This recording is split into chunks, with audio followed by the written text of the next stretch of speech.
Hello అండి, welcome to Sukanya vlogs. ఎలా ఉన్నారండి? బాగున్నారా? నేను మీ సుకన్య. స్పాంజీ కప్ కేక్స్ చాలా సింపుల్గా ఇంట్లో మనం రెడీ చేసుకోవచ్చు అనమాట. ఇప్పుడు ఎక్కువ శాతం కేకులు అనేవి బయట అసలు తీసుకోవద్దు అంటున్నారు, ఎందుకంటే క్యాన్సర్స్ వస్తున్నాయి అంట. మనం ఇంట్లో చేసి ఇచ్చామనుకో పిల్లలకైనా పెద్దలకైనా చాలా ఇష్టంగా తింటారు. అంతేకాదు హెల్దీ అనమాట. చూడండి ఎంత సాఫ్ట్గా ఉందో. ఇప్పుడు 2 రకాల కేకులు నేను మీకు చేసి చూపిస్తాను. చాలా సింపుల్గా అయిపోతాయి అనమాట. ఫస్ట్ టైం మన ఛానల్ ఎవరైనా చూస్తున్నట్టయితే సబ్స్క్రైబ్ చేసుకొని దీని తయారీ విధానం చూసేయండి. ముందుగా మనం స్టవ్ వెలిగించుకొని ఇలాంటి మందపాటి బాండీ పెట్టుకొని ఒక స్టాండ్ పెట్టుకుందాం. ఇప్పుడు దీన్ని మూత పెట్టుకొని ఒక 10 నిమిషాలు ఫ్రీ హీట్ చేసుకుందాం. ఇప్పుడు మనం మిక్సీ జార్ తీసుకొని ఒక అరకప్పు పంచదార వేసుకోండి. ఇప్పుడు ఈ పంచదారని మెత్తగా పౌడర్ చేసుకుందాం. ఇలా పౌడర్ లాగా మిక్సీ పట్టుకుందాం పంచదారని. ఈ టైంలో వీటిలోకి మళ్ళీ 3 కోడిగుడ్లు వేసుకోవాలన్నమాట పగలగొట్టి. అందరిళ్ళల్లో హ్యాండ్ బ్లెండర్ ఇలాంటివి ఉండవు కాబట్టి చక్కగా మిక్సీతోనే మీకు ఈజీగా కేకులు ఎలా చేసుకోవాలో చూపిస్తారనమాట. 3 గుడ్లు వేసుకోండి. 1 కప్పు మైదాకి అరకప్పు పంచదార, అలానే 3 గుడ్లు సరిపోతాయి అన్నమాట. మీకు మైదా ఇష్టం లేదనుకో దాని బదులు గోధుమ పిండి కూడా తీసుకోవచ్చు. ఇప్పుడు ఇవన్నీ కలిపి మళ్ళీ ఒకసారి మెత్తగా మిక్సీ పట్టుకుందాం. బాగా నొరగొచ్చేదాకా మిక్సీ పట్టుకోవాలి. చూడండి, ఇలా నొరగొచ్చేదాకా మిక్సీ పట్టుకోవాలన్నమాట. అప్పుడే మనకి కేకులు అనేవి చాలా మెత్తగా వస్తాయి, దూదుల్లాగా. ఇప్పుడు ఇది పక్కన ఉంచుకుందాం. ఇప్పుడు మనం బౌల్ తీసుకొని ఇలాంటి జల్లిది పెట్టుకొని మైదా జల్లించుకోవాలన్నమాట. ఈ జల్లించుకునే టైంలోనే మనకి బేకింగ్ పౌడర్ అలానే బేకింగ్ సోడా 2 వేసుకోవాలి. ఒక 1/2 టీ స్పూన్ బేకింగ్ పౌడర్ అనమాట ఇది.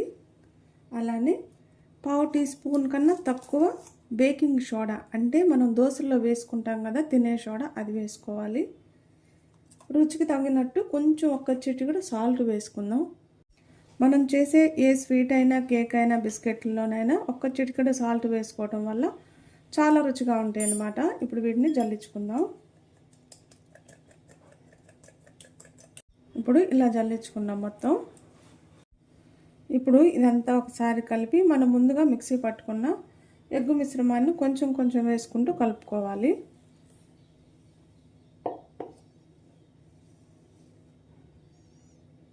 ఇలా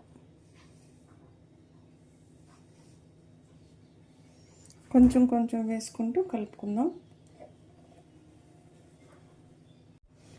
చూడండి, కరెక్ట్గా సరిపోయింది. మనం అంతా ఒకసారి ఇలా ఉండలు లేకుండా మొత్తం ఎగ్ అంతా కూడా వేసుకొని ఇలా కలుపుకున్నాక ఇప్పుడు 1/2 కప్పు నూనె వేసుకోండి. దీంట్లో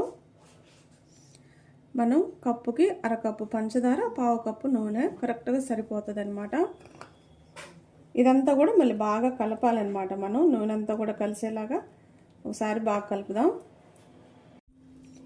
మన పిండి అనేది ఇంత చిక్కగా ఉండాలన్నమాట. ఇలా ఉండాలి. మీకు మరీ గట్టిగా అనిపించింది అనుకో, మనం కోడిగుడ్డు మిశ్రమం పంచదార కలిపి వేసింది సరిపోలేదనుకో కొంచెం పాలు వేసుకొని ఇలా కలుపుకోండి.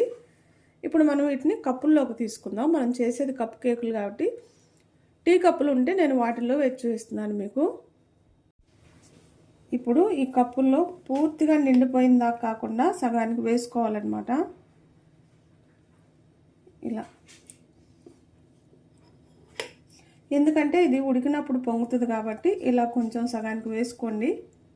ఇప్పుడు మనం ఇలా వేసుకున్నాం కదా, వీటి మీద కొన్ని చాకో చిప్స్ వేసుకోండి. పిల్లలకి చాక్లెట్లు అంటే చాలా ఇష్టం కదా. ఇలా వేసి చేసామనుకో చాలా ఇష్టంగా తింటారనమాట. వీటన్నిటి మీద ఇలా వేసుకోండి. ఇప్పుడు నేనైతే 6 కప్పుల దాకా మామూలు కేక్ వేసానమాట. ఇప్పుడు పిల్లలకి చాక్లెట్స్ అంటే చాలా ఇష్టం కదా, దీంట్లోకి కొంచెం కోకో పౌడర్ కలుపుకొని చాక్లెట్ కేక్ కూడా రెడీ చేసుకుందాం. 2 రకాలుగా మనం దీన్ని చేసుకోవచ్చు అనమాట. ఒక 2 టేబుల్ స్పూన్ల దాకా కోకో పౌడర్ వేసుకోండి.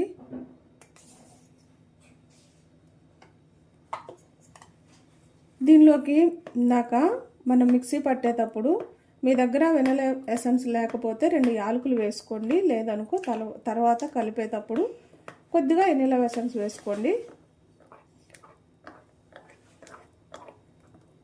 చూసారు కదా. ఇప్పుడు ఇది ఇంకొక 6 కప్పులకు వేసుకుందాం. చూడండి, మనం కొన్ని చాక్లెట్ కేకులు, కొన్ని మామూలు స్పాంజ్ కేకులు లాగా వేసుకున్నాం కదా. ఇప్పుడు దాని మీద చాక్లెట్స్ వేసాం కాబట్టి దీని మీద కొన్ని స్ప్రింకిల్స్ చల్లుకుందాం.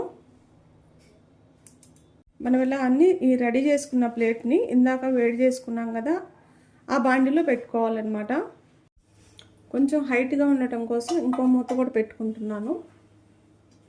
ఇప్పుడు ఈ ప్లేట్ దీంట్లో పెట్టుకోవాలి మనం.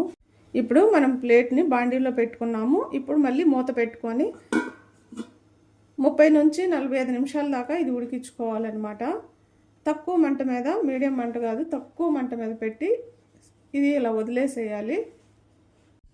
మన కేకులు అయితే చల్లగా అయిపోయి చూడండి, ప్లేట్లో కూడా తీసుకున్నాం కదా. ఇప్పుడు ఈ కేకుల్ని మనం ఏం కష్టపడే అవసరం లేదు ఎక్కువ. ఊరక ఇలా ఈ చేతితో ఇట్లా నెడుతూ ఉంటేనే ఈజీగా వస్తాయి అన్నమాట. చూసారు కదా ఎలా వచ్చినాయో, చాలా సింపుల్గా వస్తాయి. ఒకసారి రౌండ్గా ఇలా మనం తిప్పితే చాలు. చూసారు కదా స్పాంజ్గా ఎలా ఉన్నాయో. చాక్లెట్స్ కేక్, మామూలు కేకులు రెడీ అయిపోయింది అనమాట. పిల్లలకి ఇలా చేసి ఇస్తూ ఉండండి. హెల్తీగా మనం ఇంట్లో చేసి పెట్టినట్టు అవుతుందన్నమాట. చాలా ఇష్టంగా తింటారు, బయట ఫుడ్ కూడా అడగరు. కంపల్సరిగా ఇలా ట్రై చేయండి. ఎలా వచ్చిందో కామెంట్ చేయండి. నా వీడియోస్ కానీ మీకు నచ్చినట్టయితే లైక్, షేర్, సబ్స్క్రైబ్.